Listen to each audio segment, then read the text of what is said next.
নমস্কার বন্ধুরা, আপনারা দেখছেন সরকারি সংবাদ ইউটিউব চ্যানেল।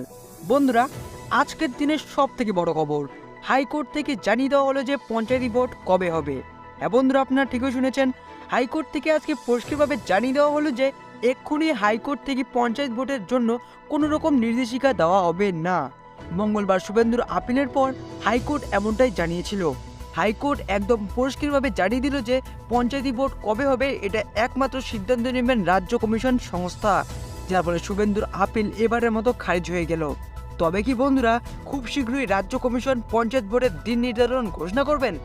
এছাড়াও হাইকোর্ট থেকে জানানো হয়েছে যে পঞ্চায়েতি ভোট নির্বাচন কেন্দ্রীয় মোতায়েনের জন্য আবেদন করছেন শুভেন্দু অধিকারী। তিনি চাইলে এই বিষয়ে আলাদাভাবে মামলা করতে পারেন, সেই মামলা আদালত শুনবে।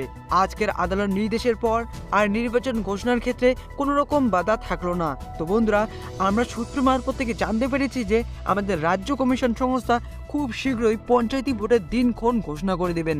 তো বন্ধুরা, আপনাদের কি মতামত? আমাদের পঞ্চায়েতি ভোট কবে হতে চলেছে তা কিন্তু অবশ্যই আমাকে কমেন্ট করে জানিয়ে দিবেন।